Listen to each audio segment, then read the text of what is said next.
जी, अस्सलाम वालेकुम। Welcome to Pakistan stock नेटिक। उम्मीद है कि आप तमाम दोस्त खैरियत से होंगे और आज का दिन भी ट्रेडिंग के हवाले से अच्छा गुज़रा होगा। चलते हैं, थोड़ा-सा जायज़ा लेते हैं, मार्केट की क्या सूरत-ए-हाल रही। 2-3 दिन वीडियो हम नहीं बना सके, उसके लिए आप माज़रत कबूल फ़रमाइए। आज जो है वो मार्केट ने माशाल्लाह से 331 पॉइंट्स जो हैं वो एक मर्तबा फिर डाले हैं।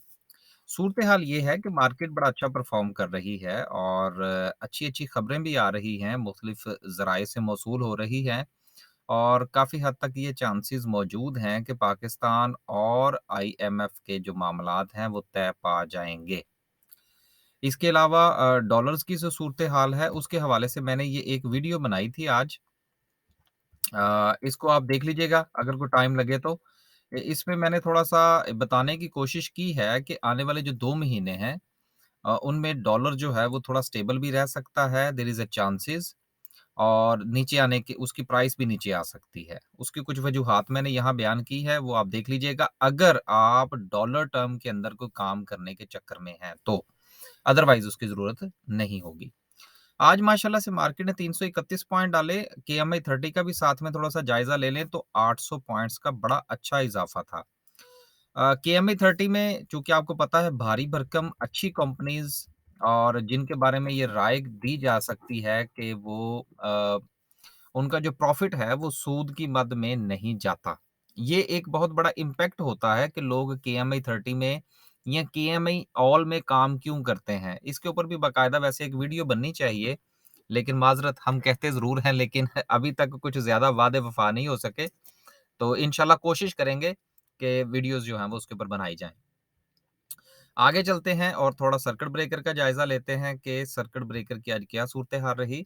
मैं फिपी-लिपि का डाटा देख रहा था, तो उसमें मैंने अभी ये मेरे हाथ में ही है, लेकिन अभी चूँकि वो मैं वेबसाइट के ऊपर ओपन नहीं कर पा रहा था, तो इसमें मैंने एक चीज़ जो नुमायाँ देखी है, वो ये है कि जो हमारे फ़ॉरेन कॉर्पोरेट्स हैं, उन्होंने आज जो है वो अच्छी बाइंग की है और उन्होंने सेलिंग कम की है। और पाकिस्तान में जो लोकल है वो म्यूचुअल फंड्स ने आज जितना माल खरीदा था उससे ज़्यादा बेचा है। दूसरे नंबर पर आज जिन इंश्योरेंस कंपनीज़ ने जी, ये मैं ज़रा बताता चलूँ। दूसरे नंबर पर जो सब बल्कि पहले नंबर पर सबसे ज़्यादा सेलिंग जो की है वो इंश्योरेंस कंपनीज़ ने की है और उन्होंने अपना माल बेचा है। लिहाज़ा इंडिविजुअल्स की बात करें तो इंडिविजुअल्स ने आज जितना माल खरीदा था उससे बहुत कम बेचा है। ये पाकिस्तानी इंडिविजुअल्स की बात कर रहा हूँ। अब 2 चीज़ें आप ज़हन में रखिएगा। नंबर 1 जो लोकल इंडिविजुअल्स हैं, उन्होंने काफ़ी होल्डिंग अपने पास रखी है, आज के दिन की बात कर रहा हूँ। और जो फॉरेन कॉर्पोरेट्स हैं, उन्होंने भी कुछ होल्डिंग अपने पास रखी हैं। तो ये 2 पॉज़िटिव साइन ज़रूर है मार्केट के हवाले से। लेकिन अगर हम इंस्टीट्यूशंस की बात करें तो तकरीबन लोकल जितने भी इंस्टीट्यूशंस हैं बशमूले हमारे म्यूचुअल फंड्स के, वो माल बेच रहे हैं। आज का पूरा दिन उन्होंने अच्छी खासी सेलिंग की है। लिहाज़ा आप अगर जिस किसी को फ़ॉलो करते हैं, आप उसके मुताबिक चलिए, लेकिन अगर आपका इंडिविजुअल है आप इंडिविजुअल काम करते हैं और अपनी स्टडीज़ बनाते हैं, तो आप 2-3 फैक्टर्स को ज़रूर देखिएगा कि जो ऑयल एंड गैस सेक्टर है, इसमें जो इतनी धमाचौकड़ी मची हुई है, उसकी वजह ये है कि एक तो पेट्रोल की प्राइसेज़ बढ़ी हैं। उसका भी ये ज़ाहिर-सी बात है रेवेन्यू बनेगा ओजीडीसीएल का भी, पीपीएल का भी, गैस की प्राइसेज़ को अभी दिन दुगनी और रात चौगुनी तरक्की करेगी गैस की प्राइस। तो एसएनजीपी और एसएसजीसी, अब एसएसजीसी की आप देखेंगे जिसने कभी कोई प्रॉफ़िट दिया ही नहीं, उसका भी शेयर कहाँ से कहाँ पहुँचेगा। तो इसलिए ये 2 सेक्टर्स हैं, अगर आपके पास शेयर्स मौजूद हैं इसके तो थोड़े-थोड़े से करके बेचने शुरू कर दें। आगे चलते हैं जी। अपर कैप की बात करते हैं, माशाल्लाह से आज 8 कंपनीज़ अपर कैप हैं। ओजीडीसी सुबह-सुबह ही अपर कैप हो गया था। लेकिन वॉल्यूम माफ़ कीजिएगा, वॉल्यूम जो है वो कुछ काबिल-ए-दीद नहीं है। लोअर कैप की बात करें तो लोअर कैप में 4 कंपनीज़ हैं, कोई काबिल-ए-दीद कंपनी नहीं है। आगे चलते हैं जी और बात करते हैं हम ग्राफ़िकल व्यू की। ग्राफ़िकल व्यू जब तक खुलता है, एक खबर जो है वो कल की चूँकि वीडियो नहीं बनी थी।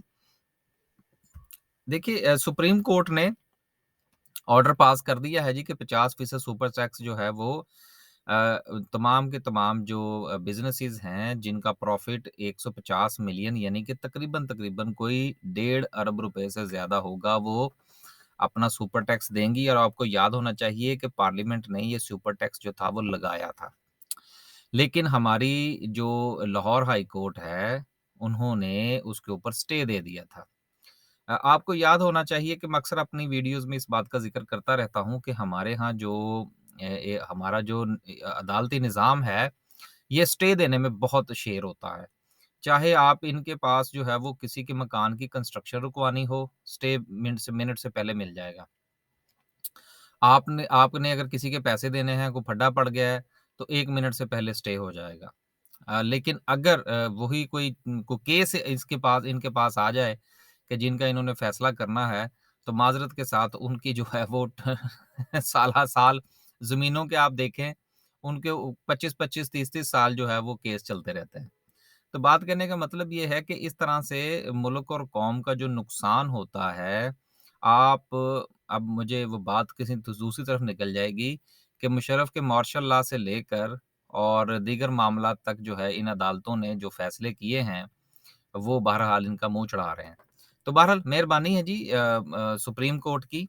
अब टैक्स के मामलात भी जो है वो सुप्रीम कोर्ट तय करेगी, लाहौर हाई कोर्ट तय करेगी, तो मेरा ख़्याल है कि फिर फ़ाइनेंस डिवीज़न और जो हमारा वज़ारत ख़ज़ाना, स्टेट बैंक, ये सारा कुछ बंद कर देना चाहिए, चाबियाँ इनको दे देनी चाहिए, लो सर तुसी चला लो।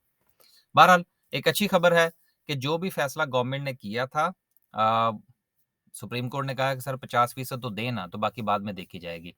तो इससे रेवेन्यू बढ़ेगा, रेवेन्यू बढ़ने के साथ-साथ आप एक चीज़ ज़रूर ज़हन में रखिएगा कि अब जिन कंपनीज़ के रिज़ल्ट आने हैं, वो टका के लॉस शो करेंगी। क्योंकि अगर वो प्रॉफ़िट शो करेंगी, तो फिर उनको टैक्स भी देना पड़ेगा और दीगर मामलात भी होंगे। तो अब ये चीज़ें साइड बाय साइड चलेंगी। ये एक मुल्क के हवाले से बात की जाए तो मुस्बत न्यूज़ है, मार्केट के हवाले से बात की जाए तो नेगेटिव न्यूज़ है। तो इसका इम्पैक्ट जो है वो आज भी आया और आने वाले दिनों में भी मज़ीद आएगा और जैसे-जैसे आप देखिएगा रिज़ल्ट्स आते जाएँगे तो ये इस किस्म की जो प्रॉफ़िटेबिलिटी है वो उसमें कमी ज़्यादा से ज़्यादा शो करेंगे और ज़्यादातर तो यही कहेंगे कि हम मारे गए हैं और हमारे पास कुछ नहीं है। आगे चलते हैं और बात करते हैं ग्राफ़िकल व्यू की। आज जो है सबसे ज़्यादा काम टेक्नोलॉजी सेक्टर में हुआ, टॉप 10 सिम्बल्स की बात करें तो सबसे ज़्यादा वॉल्यूम आज डब्ल्यूटीएल में था, 40 मिलियन का चलें, अच्छी बात है यार कुछ तो वॉल्यूम देखने को मिला। और इससे भी थोड़ा-सा बेहतर बात ये है कि अगर हम ये अपने 10 मिलियन की जो ब्रैकेट है, अगर हम उसको देखें, तो चलें उसमें भी कुछ कंपनीज़ जो हैं वो आ रही हैं। एसएनजीपी में भी 10 मिलियन से प्लस वॉल्यूम था, ओजीडीसी में भी, एसएसजीसी में भी, पीपीएल में भी।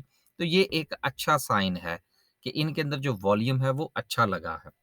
जहाँ तक रहा सवाल पाकिस्तान रिफाइनरी का, देखिए रिफाइनरी सेक्टर जो है, ये अब थोड़ा-सा चीखें मार रहे हैं और इनका ये कहना है जी कि हमारे मार्जिन्स चूँकि कम हुए हैं, मैंने अभी इनका ये रिज़ल्ट पढ़ रहा था पाकिस्तान रिफाइनरी का, तो उन्होंने कहा जी कि चूँकि जी हमारा मार्जिन कम हो गया है, तो इसलिए जो है जी वो हमने जो है वो लॉस शो किया है। या देखिए बात ये है कि जिस वक़्त प्राइस बढ़ती है किसी भी चीज़ की तो उसकी सेल कम होती है। मतलब मेरे पास अगर गाड़ी है, मैं अगर महीने का 10,000 का पेट्रोल डलवाता हूँ और अब अगर जो है महीने का तो ख़ैर अब ये वैसे ही मेरे मुँह से निकल गया। गाड़ी में अब 10,000 का पेट्रोल क्या करता है? एक वैसे ही बात बताइए। अगर आप 10,000 का पेट्रोल डालते हैं और पेट्रोल की प्राइस जो थी वो फ़र्ज़ करें दो 200 ₹200 थी। अब प्राइस जो है वो उठ के चली जाती है ₹270 के ऊपर या 260 के ऊपर, तो एक बंदे की जो इनकम है वो तो अभी फ़िलहाल उसी के गिर्द ही घूम रही है ना, तो वो 10,000 का पेट्रोल डलवाएगा और कोशिश करेगा कि गाड़ी कम चलाए। तो जब सेल कम होगी, इनका सर मार्जिन का मसला नहीं है कि जी मार्जिन कम हो गया, भई इसकी सेल कम हुई है। तो जब सेल कम होगी तो फिर आप रोएँगे कि जी हमारे प्रॉफ़िट जो हैं वो इस वज़ह से कम हो गए हैं, तो आप दूसरी तरफ के जो खाँचे हैं वो भी तो देखिए ना, अपनी अपग्रेडेशन करें। अच्छा पेट्रोल जो है वो बेचें, पूरा बेचें। तो बात करने का सिर्फ़ मकसद ये है कि ये सिर्फ़ पाकिस्तान रिफ़ाइनरी का रिज़ल्ट नहीं है। आगे भी आप देखिएगा जो रिज़ल्ट्स आएँगे उसमें रोना-पीटना शामिल होगा। क्योंकि सुपर टैक्स जो है वो पन 50% तो देना पड़ेगा अभी। ये जो आपका 2022 वाला है। तो इसलिए ये सूरत-ए-हाल जो है वो कुछ इस तरफ जाएगी। आगे चलते हैं जी और बात करते हैं अब यहाँ से आप अपनी मर्ज़ी का मतलब निकाल लीजिएगा कि आने वाले दिनों में बहुत सारे ऐसे शेयर्स जिनके बारे में आप ये सोच रहे होंगे कि वो डिविडेंड देंगे या कुछ और मामलात होंगे, हो सकता है कि इस बार उतनी तवक्को से या उतना डिविडेंड आपको ना मिले जितना आप तवक्को रख के बैठे हुए हैं। लेकिन कोई बात नहीं, दिस इज़ वन टाइम, उसके बाद सूरत-ए-हाल बेहतर हो जाएगी। आगे चलते हैं। पैनिक नहीं होना। कैंडल की अगर हम बात करें तो आज वॉल्यूम वाइज़ सबसे पहले वॉल्यूम यकीनन बेहतर था। गुज़िश्ता अगर हम पूरे 1 वीक का जायज़ा लें, तो उसकी बनिस्बत गुज़िश्ता 2 दिन में जो वॉल्यूम रहा वो बहुत अच्छा रहा। सपोर्टिव वॉल्यूम था और कैंडल जो थी हमने गुज़िश्ता चंद दिन बात की कि ये वाला जो हमारा एक यहाँ पर स्पेस बनी हुई है 1000 पॉइंट्स की, मार्केट इसको क्रॉस कर चुकी है।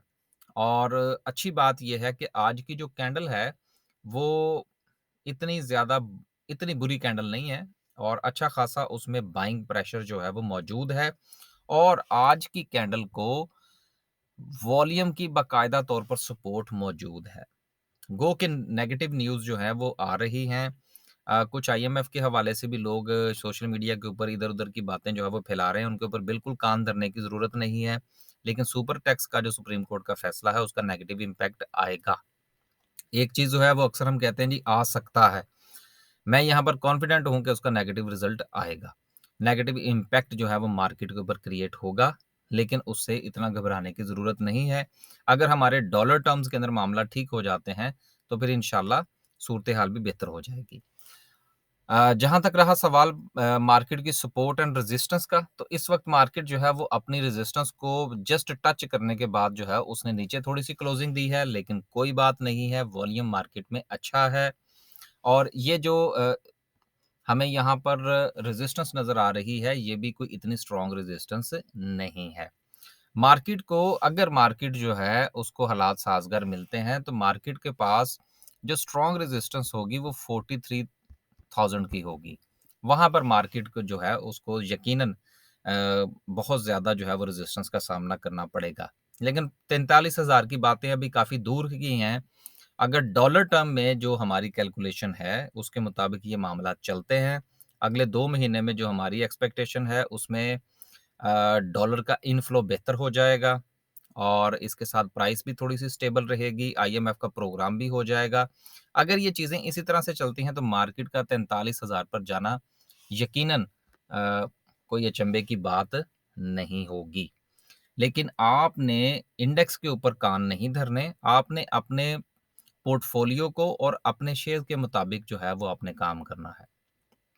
अल्लाह हाफ़िज़।